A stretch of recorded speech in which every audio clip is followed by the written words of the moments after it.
So sorry, আমি ইচ্ছা করে ফেলিনি। কি সরি, দেখে যেতে পারেন না? আসলে আমি ফোনে। সে তো দেখতেই পাচ্ছি, প্রেমে এত অন্ধ যে রাস্তায় লোকও দেখতে পায় না। দাদা আর একটা সিগারেট।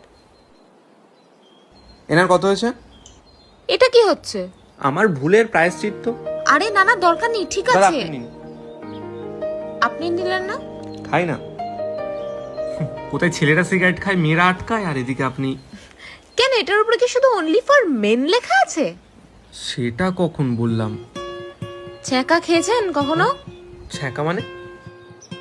কেন, লাইফের ছ্যাঁকা, ব্যর্থ প্রেম, তারপর লাইফের শ্রেষ্ঠ ছ্যাঁকা, চাকরি না পাওয়া, তারপর লাইফের এমন একটা ছ্যাঁকা খাওয়ার ডিসিশন নেওয়া যেটার জন্য সারা জীবন জ্বলে মরতে হবে। বিয়ে। কারেক্ট। আর এতগুলো ছ্যাঁকা একসাথে হ্যান্ডেল করা যায় বলুন? তাই টিম টিম করে যেটুকু বাতি জ্বলছে সেটুকু এই আগুনটাই জ্বালিয়ে রেখেছে। এক কথায় নেশা। বাবা, একটা সিগারেট ফোকার পিছনে এত ফিলোসফি। বুঝবেন না। জাগে, thank you for the cigarette আর সরি।